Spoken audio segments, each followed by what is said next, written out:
Okay. Nga pala, dito sa slot panel, gawa tayo ng or mag-add tayo ng layout grid. Layout grid na group. And then, 25 sa padding, 25, 25, 25, 25, tsaka 100 lang yan. Spacing, ganito din. Yan, okay na yan. And then, pwede na nating itong duplicate. Yan, alagria. Oh. So, ganyan, karami. Sample lang yan ha. And then, tapos nito, sa inventory manager, so as you can see, remove na natin ito. Hindi, wag na i-remove kasi nga tawag nito. Di na kasi yan tools. Tatawagin na natin itong inventory slots. So, ganyan. So, pag isa-save natin yan, balik kay Unity. So, magiging iba na ito. So, ang hinahanap na ito is inventory slot. So, wala tayong pwedeng malagay dyan. Like, for example, ganyan. Oh. Wala tayong pwedeng ilagay. Pwede siguro ganito, kaso nga lang. Manual yung paggawa natin. Diba? So, masyadong manual pag ganyan. So, try nga natin. Siguro ito yung may Apple. Oh, 'di ba? Ayaw niya. Kasi nga kailangan natin i-code 'yan. Kasi hindi pa natin nga pala gagawa pa pala tayo ng function para i-display ito. Remember, this is just initialization. So ganyan. So wala pa palang kaya pala wala pa palang function para i-display. So next is gawa muna tayo ng serializable field para sa ating private transform slot holder. And then public slot UI na naka-array, tawagin nating slots. So ganyan. And then ito, yung start. So, slots, get components, ito, tama ito. Yan. So, pag i-start natin yan, and then, makikita na natin dito, sa ating slots, meron itong 45. O, 44, 45 pala. Ay, nga pala. Drag bubulo natin si slot panel dito. Ganyan. So, meron na itong 45. Oo nga, 45 nga. So, ito. So, ganyan kadami. So, it means ito yung kadaming pwede lagyan sa ating inventory. Okay? So, bakit wala pang laman yung inventory slots? Kasi nga, wala pa tayong nilagay sa ating inventory slots. So, paano ba maglagay? First, gawa tayo ng function. So, ito yung gagawin natin. Public void add item. So, sa parameters ng ating add item, which is item class. Item class and then item. And then ito. Gawa tayo ng hanapin natin sa ating inventory slot kung meron bang item na yan. So, inventory slot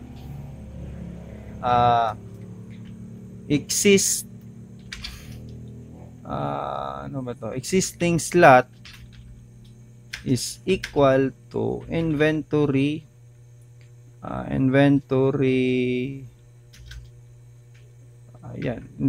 slots dot first or default. Bakit ito yung first or default? Kasi gagamit tayo ng using system.ling. So ito, gawa tayo ng variable, like for example, es, or ano ba, yeah, slot na lang. Slot, lambda expression, and then slot.item. So, item, yan.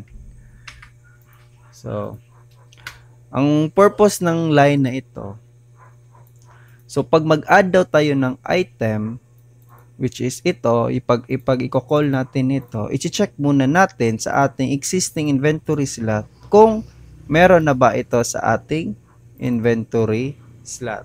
Ito, yan. So, ayan. Remember, this is array list ha. Kaya meron tayong ginawang isang object na ang name is existing slot. Yung object type niya is inventory slot. So, if existing is not null, so therefore, mag-add lang tayo ng ating quantity. So, existing slot dot quantity plus plus lang. And then ito, hindi ito. Else, gawa tayo ng debug dito. Debug.log ito na lang para mas maganda. In case quantity of ganyan para makita talaga natin. And then dito na naman inventory slot dot add, and then sa ating new inventory slot na item. Then debug na lang natin. Added new item. Ganyan. So, sige. Wait. Kung mag-a-add tayo, kailangan natin i-display. Pero sige na lang. Check na lang natin sa inspector. Pero, kailangan pa pala tayo ng isang script which is, paano natin i-test? So, gawa na lang muna tayo ng isang script para ma-test natin. Oh my God, 22 minutes na.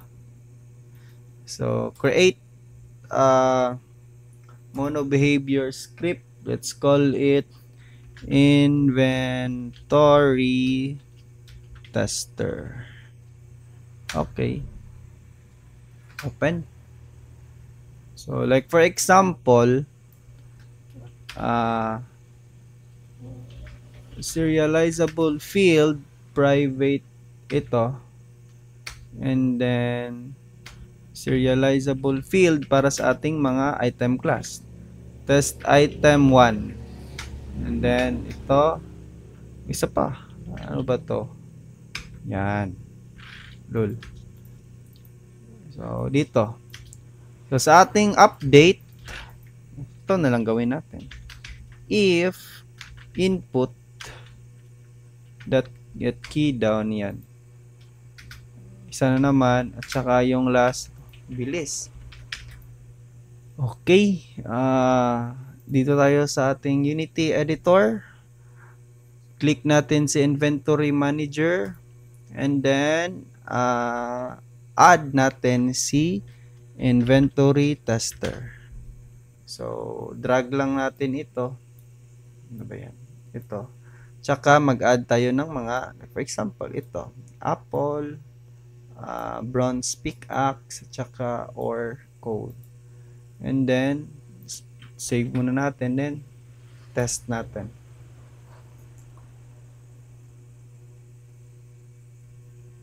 So, ito.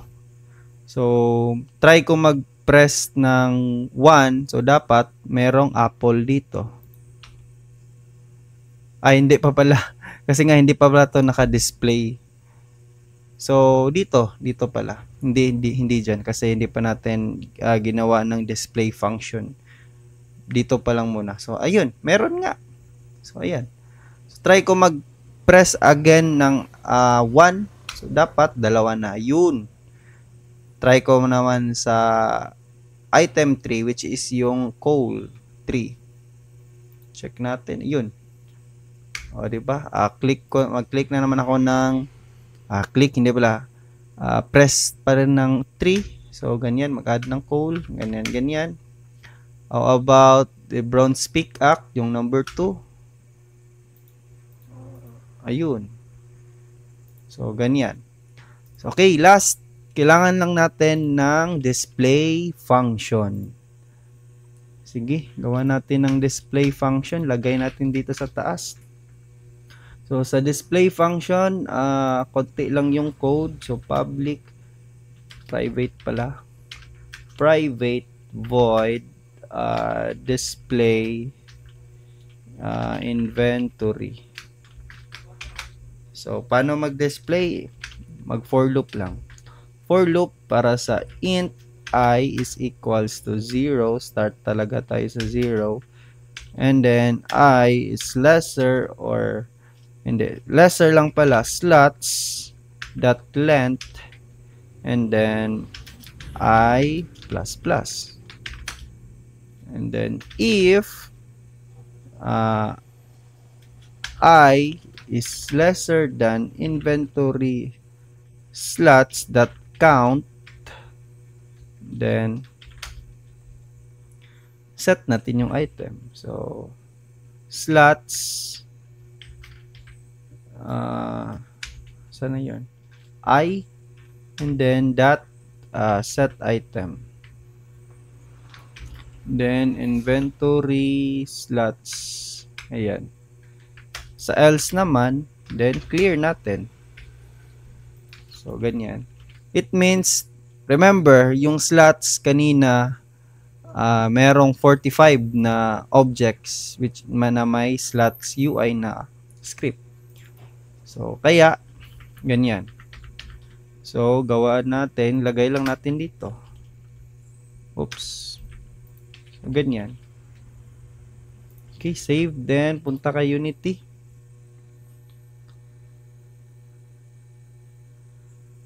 So, pag i-run natin yan, wala pang laman yung inventory slot. Wait, para mag-clean ito. Remember, meron itong clear shot. Therefore, lagay natin dito si display inventory. Sige, start ko. Start. And then, yun, di ba? Nag-clear. So, okay. Press ko yung 1 para sa ating apple. Dapat merong apple dito. Ayun, meron nga. Tapos, remember, isa lang yan. Add na naman ako ng isa. Ayun, naging 2 na. Tsaka merong 2 na dito. Try ko na naman yung or na coal. Yun, di ba? No. So, ganyan. Kahit spam ko pa yan, ganyan. Dapat pala naka-auto to. Ganyan. Siguro, ganito na lang. Ayun. Kaso hindi to naka-prefab. Yun lang. Dito sa ating gawin na lang natin ito ganyan. Tapos, ganyan. And then, wait lang. Saan ko ba? Saan ako nag-edit? Ay. Ito dapat.